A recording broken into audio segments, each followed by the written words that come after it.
नमस्कार. आज आपण एका अशा पुस्तकावर बोलणार आहोत की ज्याचं नाव ऐकलं तरी चेहऱ्यावर हसू येतं. आणि मनात आठवणींची गर्दी होते. अगदी. पु ल देशपांडे यांचं व्यक्ती आणि वल्ली. पण आजची आपली चर्चा फक्त हसण्यापुरती नाहीये. आपण जरा खोलवर जाणार आहोत. म्हणजे आपल्यासमोर जो स्रोत आहे त्यानुसार या पुस्तकाकडे बघण्याचे दोन मार्ग आहेत. एक म्हणजे हे फक्त हलकं-फुलकं मनोरंजन आहे आणि दुसरा म्हणजे या विनोदाखाली समाजावर एक मार्मिक टीका दडलेली आहे. तर मग प्रश्न हा आहे की पुलन नक्की कोण होते? एक विनोदकार की एक समाजसुधारक? खूपच छान मुद्दा मांडलाय. आणि हाच तर खरा प्रश्न आहे. व्यक्ती आणि वल्ली वाचताना आपण इतके हसतो की त्यामागचं जे सूक्ष्म निरीक्षण आहे ना, ते निसटून जातात. अगदी ते लक्षातच येत नाही. पुलं लोकांची खिल्ली उडवत होते की त्यांच्यातील त्या वल्लीपणाला प्रेमाने स्वीकारत होते. खरं सांगायचं तर याला फक्त विनोदी पुस्तक म्हणणं म्हणजे म्हणजे हिऱ्याला काठेचा तुकडा म्हणण्यासारखं आहे. अच्छा. हे पुस्तक म्हणजे 1960च्या दशकातला जो आपला मध्यमवर्गीय मराठी समाज होता ना, त्याचं एक प्रतिबिंब आहे. एक आरसाच म्हणा ना. त्यांच्या इच्छा, त्यांच्या मर्यादा, त्यांचा तो निरागसपणा, सगळं काही त्यात दिसतं. तुम्ही प्रतिबिंब, आरसा असे शब्द वापरलेत.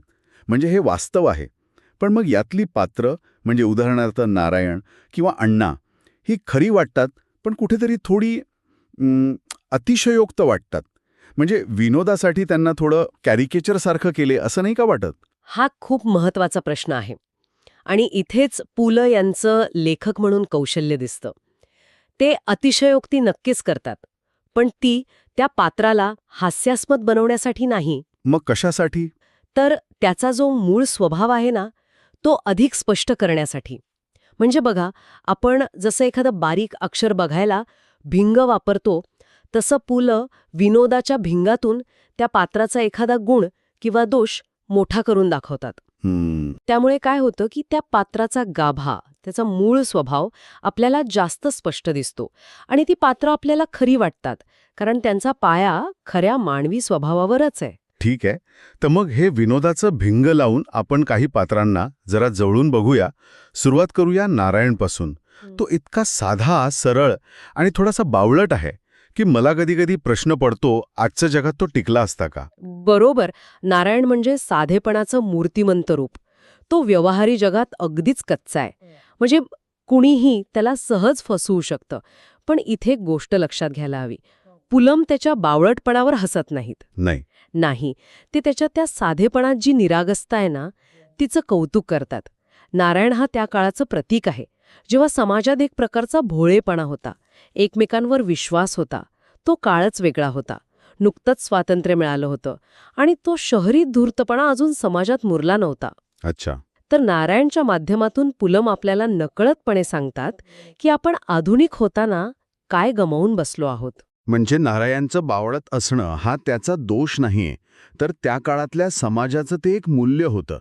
पण मला एक विचारायचं होतं, पुलन त्याच्याबद्दल सहानुभूती दाखवतात हे खरं, पण कुठेतरी ते आपल्याला त्याच्यावर हसायला भाग पाडतातच ना. म्हणजे त्याच्या साधेपणाचा विनोद होतोच की. विनोद होतो, पण त्यात क्रूरता नाहीये, हा फरक आहे. आपण नारायणला हसत नाही, तर नारायणमुळे जी परिस्थिती निर्माण होते त्यातील जी विसंगती आहे. अच्छा, त्या परिस्थितीला हसतो. अगदी, त्या विसंगतीला हसतो. उदाहरणार्थ, तो जेव्हा मालकाच्या नकळत त्याची सिगरेट ओढतो आणि नंतर प्रामाणिकपणे कबूल करतो, तेव्हा आपल्याला त्याच्या प्रामाणिकपणाचं हसू येतं, त्याच्या मूर्खपणाचं नाही. ही सहानुभूतीपूर्ण विनोदाची ताकद आहे. पुलन आपल्याला नारायणच्या बाजूने उभं करतात, त्याच्या विरोधात नाही. हा मुद्दा पटला. आता या नाण्याची दुसरी बाजू बघूया, अण्णा. अण्णा. खरं सांगायचं तर मी जेव्हा हे पुस्तक पहिल्यांदा वाचलं होतं तेव्हा मला अण्णा खूपच त्रासदायक आणि हट्टी वाटले होते. अनेकांना वाटतात. त्यांच्या तत्वांमुळे ते स्वतःला तर त्रास देतातच, पण इतरांनाही त्रास देतात. त्यांच्याबद्दल आपुलकी वाटायला मला खूप वेळ लागला. आणि ही प्रतिक्रिया खूप स्वाभाविक आहे, कारण अण्णा हे नारायणाच्या अगदी विरुद्ध आहेत. ते तत्वांवर ठाम, शिस्तप्रिय आणि त्यांच्या मतापुढे कोणाचं काही चालत नाही. त्यांचा तो हट्टीपणा अनेक विनोदी प्रसंग निर्माण करतो. पण इथेही पुलक फक्त त्यांच्या हट्टीपणाची टिंगल करत नाहीत. मग काय करतात? ते आपल्याला अण्णांच्या पिढीच्या मानसिकतेत डोकावून बघायला लावतात. ही ती पिढी होती ज्यांनी स्वातंत्र्य लढा पाहिला होता, ज्यांच्यासाठी तत्व मूल्य हे जगण्याचा आधार होते. आणि हे बदलतं जग त्यांना ते जमत नव्हतं जुळवून घ्यायला. अगदी त्यांना ते जमत नव्हतं. त्यांच्या त्या हट्टीपणामध्ये स्वतःची ओळख आणि तत्व जपण्याचा एक संघर्ष दडलेला आहे. म्हणजे त्यांचा तो हट्टीपणा हा एका असुरक्षिततेतून किंवा बदलत्या काळाला दिलेल्या प्रतिक्रियेतून आलेला आहे. हे खूपच इंटरेस्टिंग आहे. पण मग पुस्तकात फक्त हे 2च प्रकार आहेत का? एक अगदी साधा आणि एक अगदी तत्वनिष्ठा? अजिबात नाही. हीच तर व्यक्ती आणि वल्लीची गंमत आहे. हे एक मानवी स्वभावाचं संग्रहालय आहे असं म्हणायला हरकत नाही.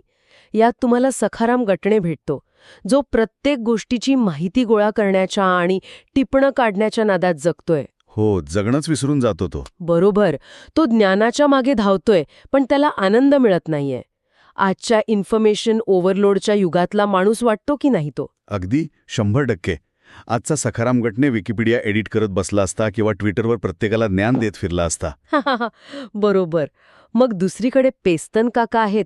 म्हणजे पुलंग फक्त मध्यमवर्गीय ब्राह्मणी समाजापुरते मर्यादित राहत नाहीत. पेस्तन काकामार्फत ते मुंबईतल्या पारशी समाजाचं, त्यांच्या बोलण्याच्या ढंगाचं, त्यांच्या दिलदार स्वभावाचं किती छान चित्रण करतात. खरंय. अरे आवी तात्या जे बोलायला लागले की थांबतच नाहीत. हो. तर ह्या प्रत्येक पात्रातून पुलम मानवी स्वभावाचा एक वेगळा पैलू, एक वेगळी वल्ली आपल्यासमोर ठेवतात. त्यामुळे हे पुस्तक म्हणजे 2-4 पात्रांची गोष्ट नाही, तर संपूर्ण समाजाचं एक बहुरंगी चित्र आहे. तुम्ही इतक्या पात्रांबद्दल बोललात आणि त्या प्रत्येकामध्ये एक गंमत आहे, एक विक्षिप्तपणा आहे. याच संदर्भात आपल्या श्रोत्यामध्ये एक वाक्य आहे जे या सगळ्याचं सार सांगतं असं मला वाटतं. कोणतं? पुलम माणसांची थट्टा करत नाहीत, ते त्यांना प्रेमाने उलगडतात. या उलगडणे शब्दावर आपण जरा बोलूया का? काय अर्थ आहे याचा? हो, उलगडतात हा शब्द इथे खूप महत्वाचा आहे. कसं आहे ना, थट्टा करण्यामध्ये एक प्रकारचा श्रेष्ठत्वाचा भाव असतो, की मी तुझ्यापेक्षा शहाणी आहे आणि मला तुझ्यातला मूर्खपणा दिसतोय म्हणून मी हसते. पण उलगडणे या क्रियेत प्रेम आहे, कुतूहल आहे. जसं आपण एखाद्या फुलाची पाकळी हळूवारपणे उलगडतो किंवा एखाद्या गिफ्टचं रॅपिंग पेपर उत्सुकतेने काढतो, तसं पुलन पात्रांचं स्वभावाचे एक एक पदर बाजूला करतात. ते त्यांना त्यांच्या दोषांसकट स्वीकारतात. म्हणजे नारायणचा बावलटपणा आणि अण्णांचा हट्टीपणा. हो, हे वरवर पाहता त्यांचे दोष आहेत, पण पुलन ते असे मांडतात की आपल्याला त्या दोषांमागची त्यांची मूळ प्रवृत्ती दिसते. नारायणच्या बावटपणात त्याची निरागसता दिसते आणि अण्णांच्या हट्टीपणात त्यांची तत्वनिष्ठा दिसते. पण यावर काही टीकाकार असंही म्हणू शकतात की की हे सगळं ठीक आहे, पण यात कुठेतरी एका विशिष्ट बौद्धिक वर्गाकडून सामान्य माणसाकडे पाहण्याचा एक दृष्टिकोन आहे. म्हणजे बघा, ही साधी माणसं कशी गंमत करतात, असा काहीसा सूर यात नाही का? हा एक वैध मुद्दा आहे आणि त्यावर विचार व्हायला हवा. पण मला वाटतं पुलन या आरोपातून सही सलामत सुटतात. कशामुळे? कारण त्यांच्या लेखनात आत्मविडंबन म्हणजे सेल्फ डेप्रिकेशन हा खूप महत्वाचा घटक आहे. ते फक्त इतरांवर विनोद करत नाहीत. अनेकदा कथानिवेदक, जो बऱ्याचदा स्वतः लेखकच असतो, तो स्वतःच्या गोंधळलेल्या परिस्थितीवरही विनोद करतो. अच्छा. तो स्वतःला त्या पात्रांपेक्षा श्रेष्ठ समजत नाही. तो त्या परिस्थितीत त्यांच्या सोबत असतो. त्यांच्यातलाच एक बनून त्या गमती अनुभवतो. त्यामुळे ते त्यांच्यावर हसणं न राहता त्यांच्या सोबत हसणं होतं. आणि हा खूप मोठा फरक आहे. त्यांच्यावर हसण्याऐवजी त्यांच्या सोबत हसणं. वाह, ही खूप छान मांडणी आहे. आणि याचमुळे कदाचित हे पुस्तक इतकी दशकं उलटूनही लोकांना आपलंसं वाटतं. चला आता पुढच्या मुद्द्याकडे येऊया. हे पुस्तक येऊन 60 वर्षांपेक्षा जास्त काळ झाला. आजच्या या स्मार्टफोन आणि सोशल मीडियाच्या जगात जिथे विनोदाची परिभाषाच बदलली आहे, memes, reels, stand up comedy, या काळातही व्यक्ती आणि वल्ली तितकंच महत्त्वाचं का वाटतं? याची 2 मुख्य कारणं आहेत. पहिलं आणि सर्वात महत्त्वाचं म्हणजे हे पुस्तक पात्रांबद्दल नाहीये, ते मानवी स्वभावाबद्दल आहे. आणि मानवी स्वभाव हा कालातीत असतो, तो बदलत नाही. बरोबर. तंत्रज्ञान बदलतं, राहणीमान बदलतं, पण माणसाच्या मूळ प्रवृत्ती म्हणजे प्रेम, राग, हट्टीपणा, साधेपणा या तशाच राहतात. म्हणूनच आजही आपल्या आजूबाजूला असे वल्ली असलेले लोक दिसतात. त्यांची रूपं बदलली आहेत, पण गाभा तोच आहे. याचं एखादं आजच्या काळातलं उदाहरण देऊ शकाल का? म्हणजे आजचा नारायण किंवा आजचे अण्णा कसे असतील? नक्कीच. कल्पना करा, आजचे अण्णा व्हॉट्सॲप फॅमिली ग्रुपचे ॲडमिन असतील. ते रोज सकाळी ठरलेल्या वेळी सुविचार टाकणार. आपली संस्कृती कशी श्रेष्ठ आहे याचे 10 फॉरवर्ड्स टाकणार. कोणी ग्रुपचे नियम मोडले तर त्याला जाहीरपणे खडसावणार आणि तत्वांना तिलांजली देऊन चालणार नाही असं ठणकावून सांगणार. अगदी डोळ्यासमोर उभं राहिलं चित्र. त्यांचा हट्टीपणा आणि शिस्त आता डिजिटल झाली आहे. आणि आजचा नारायण? तो कसा असेल? झाले आहेत या मेसेजला खरं मानून समोरच्याला OTP सांगेल. अरे देवा. त्याचा साधेपणा, त्याचा भोळेपणा आजही तसाच आहे, फक्त त्याला फसवण्याचं माध्यम बदललं आहे. खरंय. आणि दुसरं कारण काय म्हणालात? दुसरं कारण म्हणजे हे पुस्तक आपल्याला एक दृष्टिकोन देतं. आजच्या जगात आपण लोकांच्या चुकांवरून, त्यांच्या मतांवरून त्यांना लगेच जज करतो, लेबल लावतो, ट्रोल करतो. व्यक्ती आणि वल्ली आपल्याला थांबून विचार करायला लावतं. ते आपल्याला शिकवतं की लोकांच्या विचित्रपणामागे, त्यांच्या वल्ली असण्यामागे काही कारणं असू शकतात.